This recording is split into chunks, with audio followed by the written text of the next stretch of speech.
हर product के पीछे, हर कहानी के पीछे, हर कहानी को कहने के पीछे बहुत सारी मेहनत लगती है, बहुत सारे लोगों की मेहनत लगती है, समय लगता है, वक्त लगता है, पैसा लगता है। तो हर आदमी यही उम्मीद करता है कि उसको अप्रिसिएशन मिले और पब्लिक का प्यार मिले, जो कि हम लोग को मिल रहा है। तो God is been very very kind. जब वो लोग ये चीज़ देखते होंगे बाहर रह के, तो उनको अपने कल्चर से रूबरू होने का रोज़ मौका मिलता होगा, तो मुझे लगता है उनका एक इमोशनल कनेक्ट हो गया होगा इस शो के साथ। वो नफ़रत अगर लोगों को फ़ील हो रही है, तो वो हमारे शो के लिए बहुत ही अच्छा है, बिकॉज़ अगर लोगों ने उतनी नफ़रत नहीं करी वनराज से, तो वो अनुपमा से उतना प्यार नहीं करेंगे।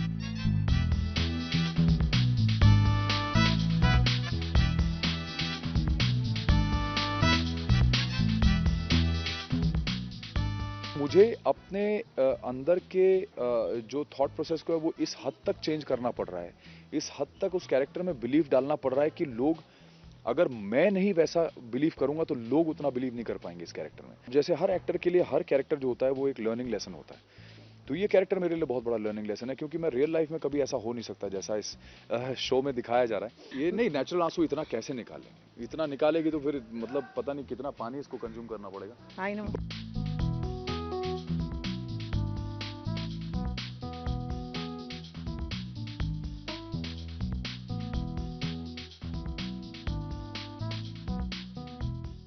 वैसे जब से ये शो शुरू हुआ है टीआरपी चार्ट्स में हमेशा टॉप पे रहता है और इसकी सक्सेस के पीछे जो कहानी है वही शेयर करने के लिए आज मेरे साथ है खुद वनराज यानी सुधांशु पांडे। सुधांशु सर, पहले बात तो वेरी मेनी कॉन्ग्रेचुलेशन। जब से शो शुरू हुआ है मुझे ऐसा लग रहा है कि टीआरपी नीचे आने का नाम ही नहीं ले रही है, दर्शकों का इतना प्यार मिल रहा है शो गॉड को। Is very kind, God is very kind, भगवान की बहुत कृपा है। और कोई भी इंसान जब कोई काम करता है या कोई शो बनाता है या फिल्म बनाता है, तो हर आदमी इसी तरह की सक्सेस पाना चाहता है, क्योंकि हर प्रोडक्ट के पीछे, हर कहानी के पीछे, हर कहानी को कहने के पीछे बहुत सारी मेहनत लगती है, बहुत सारे लोगों की मेहनत लगती है, समय लगता है, वक्त लगता है, पैसा लगता है।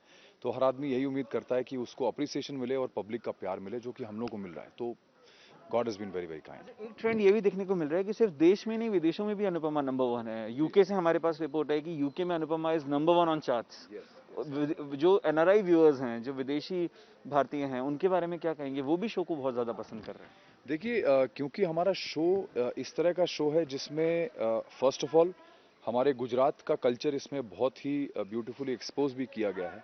आप देखेंगे कि हर शॉट में जब भी खाने का सीन होता है तो उसमें ढोकला, पात्रा, फाफड़ा, ये सारा जितना गुजराती जो एक मेन्यू होता है ओरिजिनल ऑथेंटिक, तो हमेशा वो चीज़ें आपको देखने को मिलेंगी। लैंग्वेज, डायलेक्ट, कपड़े, बातचीत, रहन सहन और जो पूरा माहौल है। और आप हम सभी जानते हैं कि हमारे गुजरात के जो लोग हैं बहुत सक्सेसफुल हैं, और बहुत उन्होंने ग्रोथ करी है, चाहे वो हिंदुस्तान में हो, चाहे वो यूके में हो, यूएसए में हो या कनाडा में, कहीं भी जहाँ भी बाहर गए वो लोग। जैसे पंजाब के लोगों ने सक्सेस पाई है बाहर जाके, उसी तरह से गुजरात के लोगों ने भी बहुत ही ज़्यादा सक्सेस पाई है और बहुत ग्रो किया उन्होंने। तो जब वो लोग ये चीज़ देखते होंगे बाहर रह के, तो उनको अपने कल्चर से रूबरू होने का रोज़ मौका मिलता होगा, तो मुझे लगता है उनका एक इमोशनल कनेक्ट हो गया होगा इस शो के साथ। और क्योंकि हम लोग इस तरह का ड्रामा प्रोवाइड कर रहे हैं अभी तक बाय गॉड्स ग्रेस, तो I think they must have got really involved and personally involved and they must be relating to the characters also. मुझे ऐसा लग रहा है कि केवल गुजराती महिलाएं नहीं, पूरे देश और दुनिया की महिलाएं आपसे इस वक्त बहुत ज्यादा चिढ़ रही होंगी, क्योंकि आप जिस जो बोलते हैं ना रिस्की वाटर्स में आप शिप चला रहे हैं कि घर वाली बाहर वाली दोनों एक साथ घर में ही हैं। बहुत रिस्की वाटर्स है जहाँ पे आप अपनी शिप सेल कर रहे हैं। हाँ, तो ये अगर मैं कहूँ सच में, तो फैक्ट यही है कि अगर वनराज शाह जिस तरह का आदमी है या जिस तरह की वो हरकतें कर रहा है इस शो में, अगर वो उस तरह की हरकतें नहीं करेगा, तो ना तो अनुपमा से लोगों को इतना प्यार होगा और ना ही वनराज से उतनी नफरत होगी। तो ये नफरत जो इस कैरेक्टर के प्रति है, नॉट सुधांशु पांडे बट वनराज के प्रति जो नफरत है, वो नफरत अगर लोगों को फील हो रही है, तो वो हमारे शो के लिए बहुत ही अच्छा है, बिकॉज अगर लोगों ने उतनी नफरत नहीं करी वनराज से, तो वो अनुपमा से उतना प्यार नहीं करेंगे।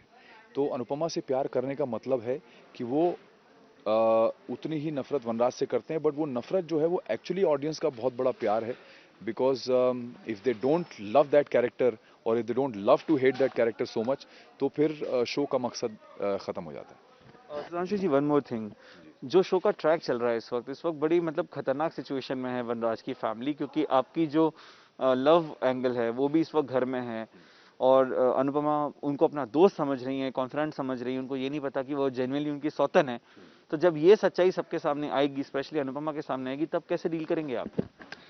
देखिए, ये तो अभी खुद मुझे पता नहीं कि किस तरह से राइटिंग होने वाली है उन चीज़ों की, बट आई एम श्योर हमारे राइटर्स जो हैं वो इतने काबिल राइटर्स हैं, इतना अच्छा लिख रहे हैं वो लोग कि एज एन एक्टर मुझे बहुत कुछ ऑन द जॉब, जैसे हर एक्टर के लिए हर कैरेक्टर जो होता है वो एक लर्निंग लेसन होता है। तो ये कैरेक्टर मेरे लिए बहुत बड़ा लर्निंग लेसन है, क्योंकि मैं रियल लाइफ में कभी ऐसा हो नहीं सकता जैसा इस शो में दिखाया जा रहा है। तो मुझे अपने अंदर के जो थॉट प्रोसेस को है वो इस हद तक चेंज करना पड़ रहा है, इस हद तक उस कैरेक्टर में बिलीव डालना पड़ रहा है कि लोग, अगर मैं नहीं वैसा बिलीव करूंगा तो लोग उतना बिलीव नहीं कर पाएंगे इस कैरेक्टर में।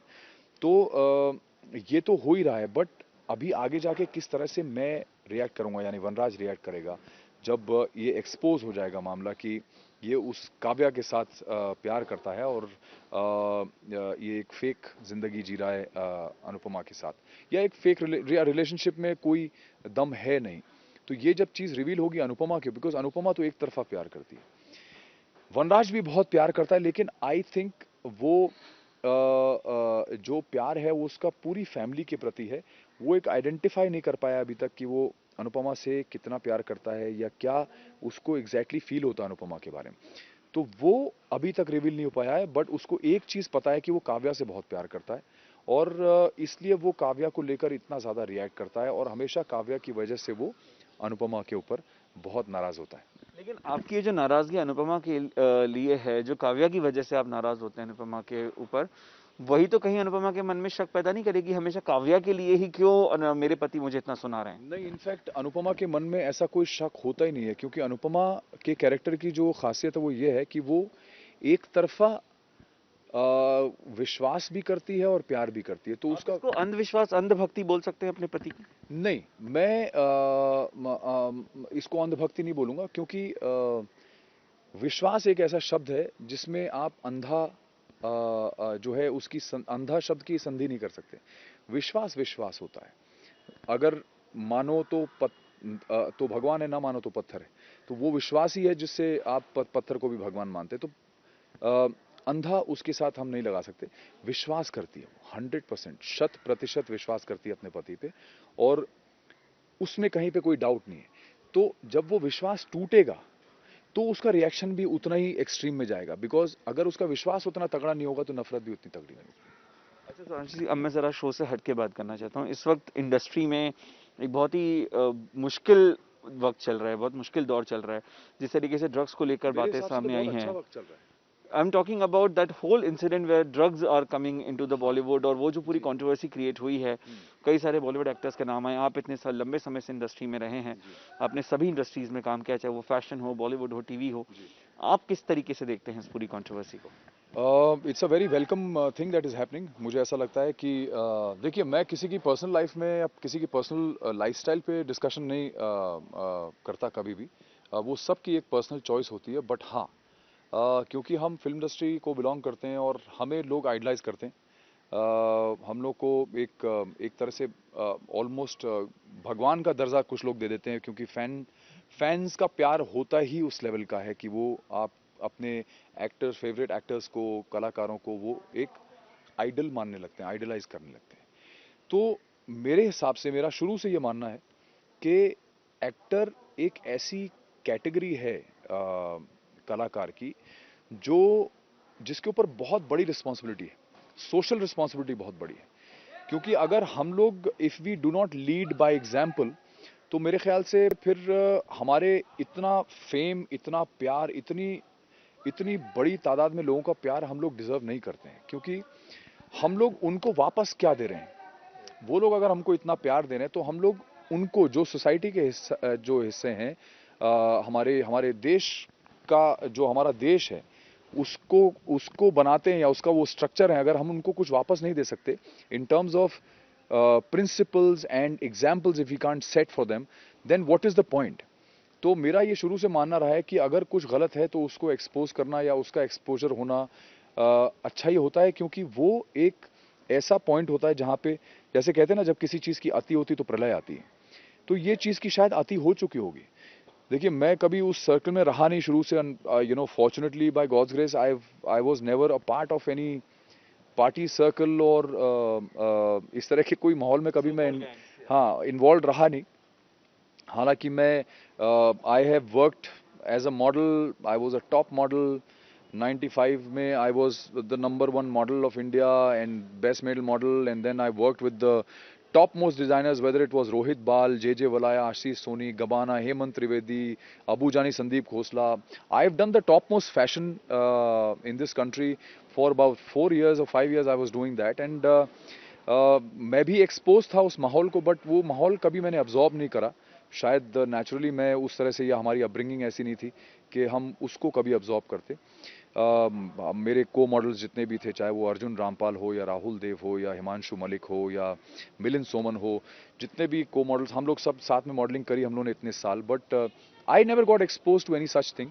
It was a personal choice, and if somebody gets sucked into it, that is their personal choice, and if they do get into it, and if they do indulge in things that are not very good as an example to be set for the society and for the people who are giving you so much love, and because of who you are so famous, then I think it's a very very wrong thing to do. Personal life में आदमी जो करता है वो उसका हक होता है, बट अगर पर्सनल लाइफ में आप कोई गलत काम कर रहे हैं तो वो गलत ही है। अगर गलत काम है तो गलत है, उसको जस्टिफाई कोई नहीं कर सकता है। लेकिन सुधांशु जी, इस वक्त इंडस्ट्री दो धड़ों में बट गई है। एक वो लोग हैं जो इसको इंडस्ट्री पे एक तरीके से आक्रमण मान रहे हैं, वो ये कह रहे हैं कि हमारी इंडस्ट्री को टारगेट किया जा रहा है, और इंडस्ट्री का एक धड़ा वो भी है जो ये कह रहा है कि ये क्लीन अप बहुत जरूरी है, it's very very very very necessary, जो आप भी कह रहे हैं। सो ये दो धड़ों में जो बटी इंडस्ट्री, इसको आप कैसे देखते हैं? ये तो देखिए, ये तो नियति है कि जब भी किसी कोई भी मूवमेंट होता है, किसी भी तरह का मूवमेंट होता है, तो हमेशा पब्लिक जो है वो दो हिस्सों में बट ही जाती है। हमेशा दो तरह की सोच वाले लोग होते हैं। सिक्के के हमेशा दो पहलू रहेंगे ही। यिन एंड यांग होता ही है, एक डार्क साइड होता है, एक ब्राइट साइड होता है, तो वो होना ही है। दैट इज नेचर, वो नियति है, उसका हम कुछ नहीं कर सकते। जो लोग इस समय बौखला रहे हैं या जो परेशान हो रहे हैं कि इंडस्ट्री पे अटैक है, तो उनको बहुत बहुत मुबारक हो। और इससे ज़्यादा मैं कुछ कह नहीं सकता। बट जो लोग ये कह रहे हैं कि ये क्लीनअप की बहुत ज़रूरत थी, वो बिल्कुल 100% 100% वो सही कह रहे हैं, क्योंकि इस क्लीनअप की बहुत ज़्यादा ज़रूरत थी, ताकि आगे से अगर कोई माँ बाप अपने बच्चों को इस इंडस्ट्री में भेजना चाहें, या कोई बच्चा इस इंडस्ट्री का हिस्सा बनना चाहे और उसके माँ बाप ये कह के उसके सपनों को चकनाचूर कर दें कि नहीं बेटा वो इंडस्ट्री आपके जाने लायक नहीं है, तो इससे बड़ी लानत हमारे जैसे लोगों के लिए नहीं हो सकती कि हम लोग जो अच्छे लोग हैं, जिन्होंने कभी इस तरह की चीज़ों में इंडल्ज नहीं किया, और हमने बिना किसी गैंग या बिना किसी सपोर्ट के, अपनी मेहनत के बल पे और पूजा पाठ के बल पे अगर हमने यहाँ तक मकाम हासिल किया है, तो हम भी इसी इंडस्ट्री का हिस्सा हैं, जिसको आज बहुत सारे लोग गलत मान रहे हैं। तो इंडस्ट्री अच्छी या बुरी नहीं होती, उसको लोग अच्छा या बुरा बनाते हैं। रूपाली जी, इतना इतना क्यों रुलाती हैं आप अनुपमा को? मैं इनसे भी यही पूछ रहा था, आप क्या कहना चाहेंगे अपने पति से? क्या कहूँ मैं इनसे, कुछ कहने के लिए बच्चा ही नहीं है। बचा ही नहीं है। ये पता है कि ये कहती हैं भी नहीं, वैसे भी ये खाली रोती हैं। हाँ। इनको जब भी कोई सीन मिलता है तो इनको रोना ही होता है, तो ये कहती कुछ नहीं है, रोती रहती हैं। इसलिए कल मैंने इनको बोला भी, यार मुझे तुम्हारी रोनी सुधर बर्दाश्त नहीं हो रही, तुम चली जाओ यहाँ से। अच्छा, ग्लिसरीन की कितनी बॉटल्स यूज करती है, फिर नेचुरल आंसू निकल रहे हैं रूपाली के? नेचुरल आंसू नहीं निकलते मेरे। ये नहीं, नेचुरल आंसू इतना कैसे निकालेंगे? इतना निकालेगी तो फिर मतलब पता नहीं कितना पानी इसको कंज्यूम करना पड़ेगा। I know. But obviously glycerine लगाती हैं, एक दो चीजें यूज करनी पड़ती हैं कभी कभी, थोड़ा सा परफॉर्मेंस के लिए। पति से कितनी परेशान है आप? सौतन भी अब घर में ही है, आपकी नॉलेज मुझे पता ही नहीं है ना कि सौतन है, तो इसलिए अभी तक फिलहाल तो परेशान नहीं, अभी तक पति परमेश्वर ही है। और जब पति परमेश्वर नहीं रहेगा, जब पता चलेगा कि क्या कर रहा है पति आपके साथ, सौतन घर में लाया हुआ है, वो तो राजन शाही तो फिर ये बताएंगे। असली परमेश्वर के पास जाके पूछेगी कि भगवान आपने ऐसा क्यों किया मेरे साथ। हाँ। Thank you so much. Thank you so much. Thank you. तो ये थे वनराज और अनुपमा, जो शो की कहानी को लेकर बहुत एक्साइटेड है। उनका मानना है कि शो की कहानी अब ऐसे मोड़ पर पहुंच गई है जहां पे टीआरपी नीचे आने का नाम कभी नहीं लेगी। कैमरामैन सागर खाड़े के साथ पारस कोठारी, इंडिया टीवी, मुंबई।